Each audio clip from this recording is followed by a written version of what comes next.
Is that playoff implications I smell?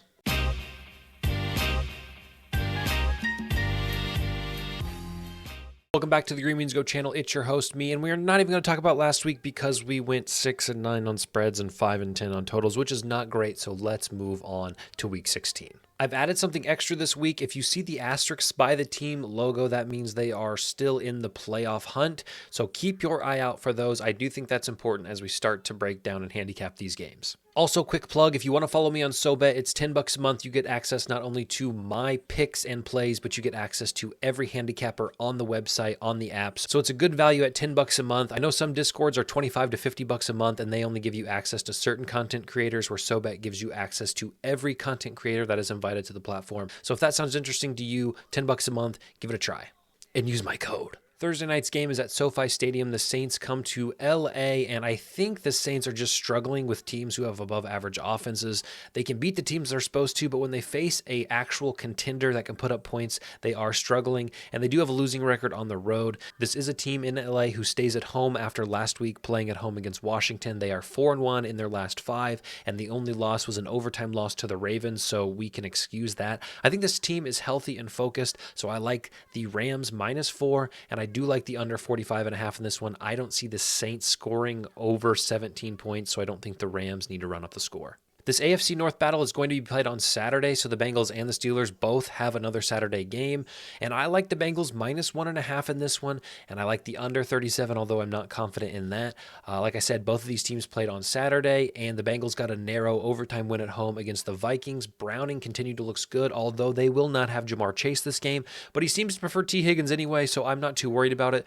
The Steelers are starting Mason Rudolph, the red-nosed quarterback. That's right, they're getting into the holiday spirit, and this is a team in the Steelers that allowed 30 points unanswered to the Colts. They got off to a 13-0 lead and then blew the game. So I just have no faith in this team right now. That's why I lean Bengals. The Smoking Hot Bills travel to SoFi Stadium for another Saturday game. This one will be played at 8 o'clock on Saturday night. This is Christmas Eve, the 23rd. I like the over 43.5, and I know this is ridiculous after this defense just allowed 63 points, but 12.5 to a Bills team that is in a letdown spot on the road across the country, I think is a fine play, although it is low confidence. Now, we've seen AFC West teams fire their head coach, and what happens? They tend to go on a nice little run. Very small sample size, I know, with the Raiders, but hey, maybe we see it again with the Chargers.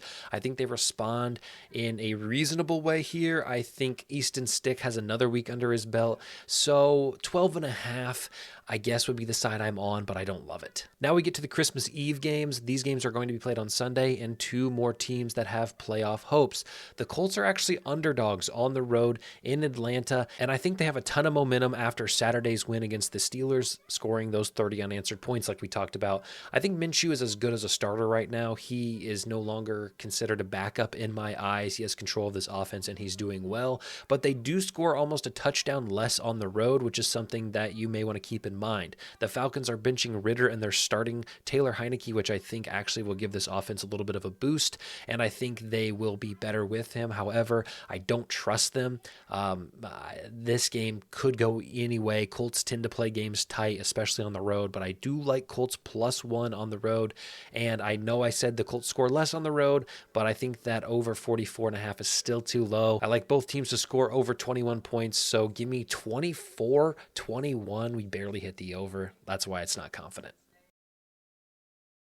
Should Drew Lock be the starter for Seattle? It's an interesting question, and I think as long as Geno is not 100% healthy, he should be. He has put up decent results against the Eagles and the 49ers last 2 weeks. He seems to have control of this offense besides all these targets to Tyler Lockett that he can't connect on. Their defense has also played well and played really well on Monday night, but a 1 p.m. start on the East Coast is scary. I would lean Seattle -2.5, but if this got up to 3.5, I may change my mind and go Titans. The Titans did lose at home against Houston last week, and Houston did not even have C.J. Stroud, so that's a little worrisome. Mike Vrabel also is not being clear on the QB situation. Will Levis is hurt. Will they start Willis? Will they start Tannehill? Is Tannehill healthy? Is Levis healthy? Too many questions in this one. That's why both of these are red. I would lean over 41. I would lean Seattle -2.5, but watch that key number of 3. I think the Titans could keep it close. I'm not interested in this game at all. No playoff implications. Washington +3 and the over would be my picks, but I'm staying away. Last-ditch effort here for Green Bay, who's still holding on to playoff hopes. The Panthers are not. They do have 2 wins, though, with a big win over the Falcons last week. And I would actually take them +5 in this spot.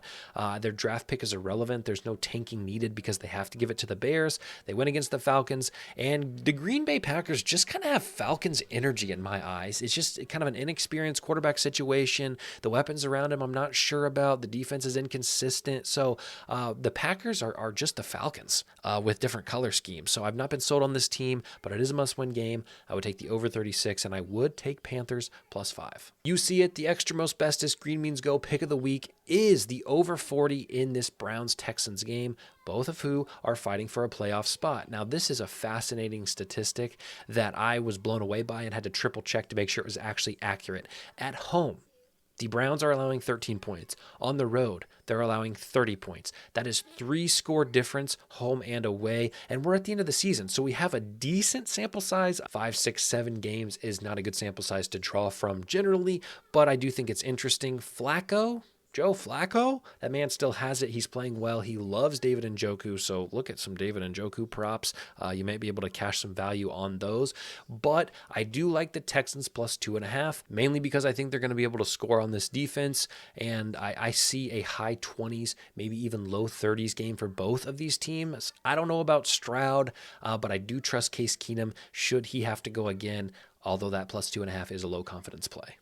This may actually be my lowest confidence, low confidence pick is Vikings +3.5. I just think the Lions are up and down. I don't have any true lean here, but I do think their complacency has halted, especially with that domination over the Broncos this last week. Both of them are fighting for a playoff spot. I mean, fighting because the Vikings are fighting. The Lions are already in. Mullins is going to start again. I'm excited for this game, but I don't see any value. +3.5 in the unders would I'd lean, but I actually hate both of those. Another good one, both teams fighting for a playoff spot, and I would take Jaguars +1.5 here, and I would take the under 42.5. Lawrence is in concussion protocol, which is something I do think we have to acknowledge, and I think last week against the Ravens, they just kind of beat themselves. They were 0 for 3 in the red zone, meaning they got to the red zone inside the 20 and didn't put up points any of those 3 times. They were 3 and 13 on third downs, and they only lost by, they lost by a decent amount, but I do think a lot of it was self-inflicted. As for Tampa Bay, Baker Mayfield may be playing the best he's played in his career. Is that fair to say? I think it is. I think this is going to be a slow game. It's going to be a lot of running. It's going to be a lot of punting. So I like the under 42.5, but I think the Jaguars find enough to squeak out with a win. This game has no interest or value to me. I would take Bears -4 and the under 44.5, but I hate both of these.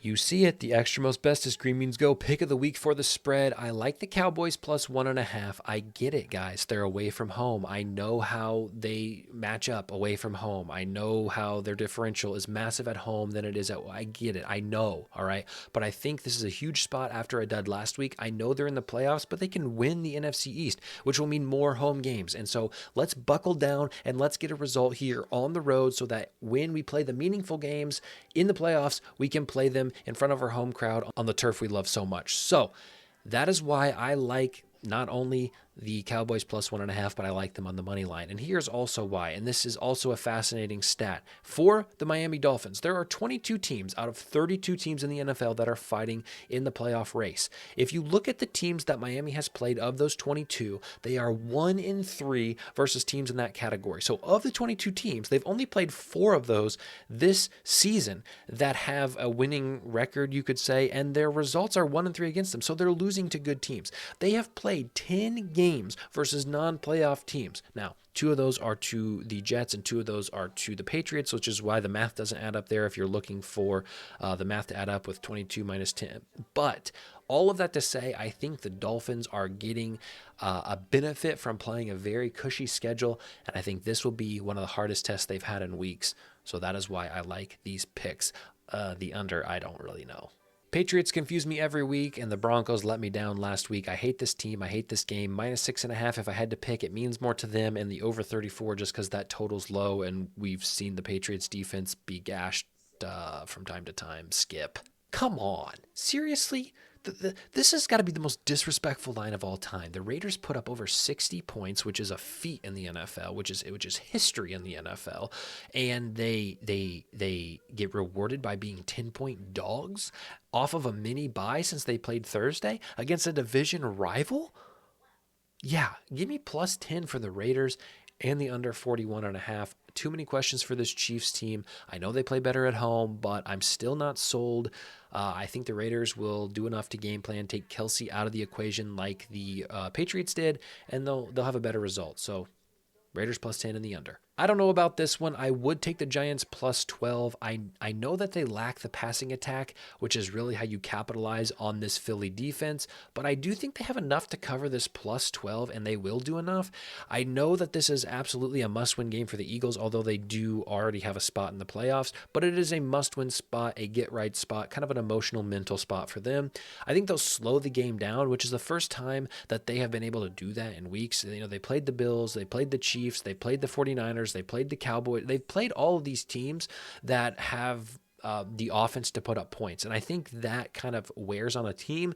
And so now they're going to sit down and they're going to say, okay, we can get back to our roots. We can run the ball. We can control the clock. And I think that is what they will do. So that is why I like the under 42. And I think the game goes slow enough that we get a cover plus 12 with the Giants. And finally, our Monday night game is a great one, and it is a potential Super Bowl matchup. I bet we hear that line multiple times as we lead up to kickoff of this game. Both of these teams are fighting for the number one spot in their respective conferences, so it should be a good one with two motivated squads. Now, Baltimore did have a Monday road game in Jacksonville, so they have a short week, a holiday week, and they have to travel across the entire country to Santa Clara. I think that's a bad mix. So I think San Francisco is going to come in with a game plan to slow down Lamar and all of those weapons. San Francisco is already sitting at 6 in some shops, so you can still get 5.5, and I do think that's value under that key number of 6. I think this team is just too strong at home, and they have the weapons to push this Baltimore defense, which we've seen be vulnerable at times. They have allowed over 25 points to the Rams, the Browns, and the Cardinals. 2 of those games were on the road. I just think San Francisco has a much more powerful offense than any of those 3 teams. I just think they dominate this game, and we see over 46.5, and we see a 7 to 10 point win for the 49ers. Thank you guys for coming by. I promise more content as we end this NFL season and we start 2024. I'm glad you're here. I'm glad you're supporting me. Thank you so much. We'll see you next time.